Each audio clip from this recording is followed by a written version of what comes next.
Une route bordée de cocotiers nous entraîne vers Puerto Plata, l'un des centres touristiques du pays.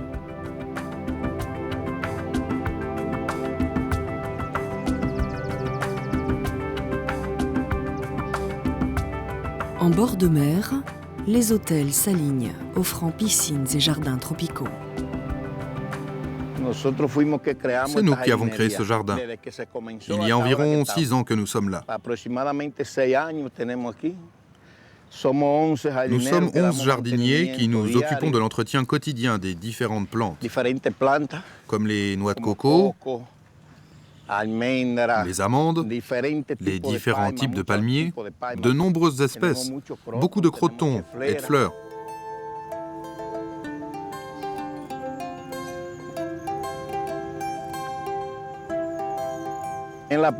Avec les plantes, on a beaucoup de petits problèmes, mais on les résout facilement. Il y a la cochenille, beaucoup. On résout le problème par fumigation.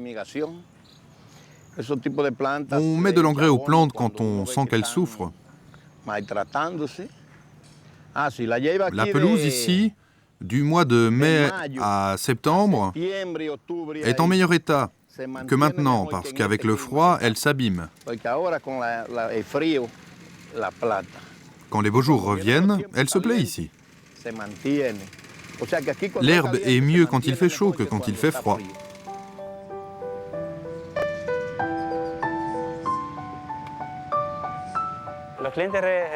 Les gens viennent ici pour la plage, la piscine et pour utiliser tout ce qui est inclus. Ils vont en ville. Puerto Plata est une ville historique. Ils vont au parc central, ils prennent le téléphérique, ils vont au musée, à la forteresse Saint-Philippe et sur la promenade du bord de mer. La vue sur l'océan Atlantique depuis le jardin Isabella est magnifique. Les touristes s'y aventurent, mais ce sont surtout les Dominicains qui apprécient la montée en téléphérique et la promenade dans la forêt tropicale.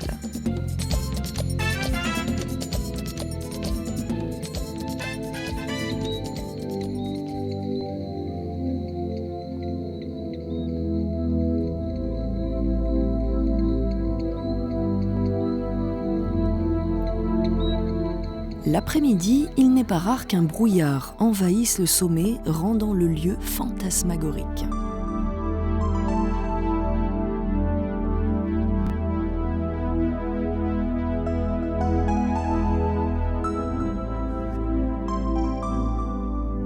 Deux routes relient Puerto Plata à Santiago.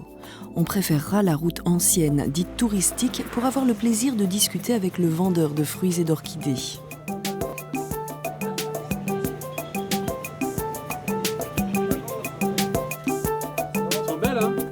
Voilà.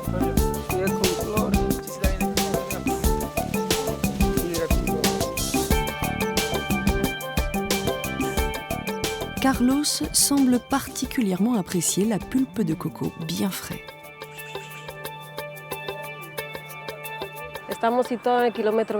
Nous sommes ici au kilomètre 23 de la route touristique, à 20 km de la ville de Puerto Plata. Ce projet écotouristique, c'est comme cela que nous l'appelons, car c'est du tourisme écologique à environ 6-7 ans de fonctionnement. Nous avons plusieurs variétés de fleurs, d'arbres fruitiers, comme les caramboles, les avocats, les citrons et d'autres variétés d'agrumes. Et nous avons le célèbre higuero, une calebasse que les indigènes utilisaient pour transporter de l'eau, mais aussi comme récipient pour la nourriture. La partie intérieure a des vertus médicinales. Avec l'extérieur, on fait des lampes pour la décoration des maisons. C'est un higuera, une sorte de calebasse. C'est du cacao. C'est amer. On peut le sucer. Quand il sèche, il donne le chocolat.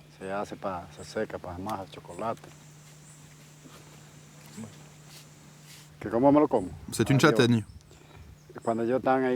On l'épluche, on l'ouvre, on enlève l'écorce et on peut la cuire dans l'eau avec du sel. Quand elle est bien tendre, on peut la manger crue.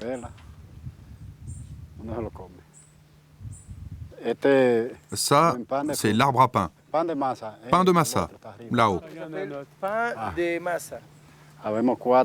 Nous avons 4 ouvriers dans la plantation. Je suis le chef jardinier. Il y a 175 hectares et on va encore en ajouter. Il y a pas mal de moustiques, mais pas de maladies. On nettoie les plantes, on les taille, on travaille et on les soigne bien. Les héliconias, on les replante à partir des plants. On les déterre.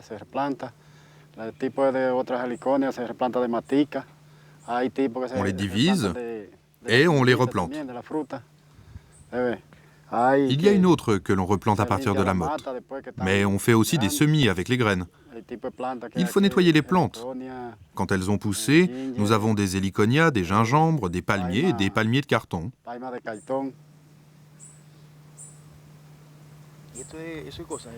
Cajuil. Cajuil, mierda. ¿Hay cajuil ahí? Sí, pero de eso no tiene.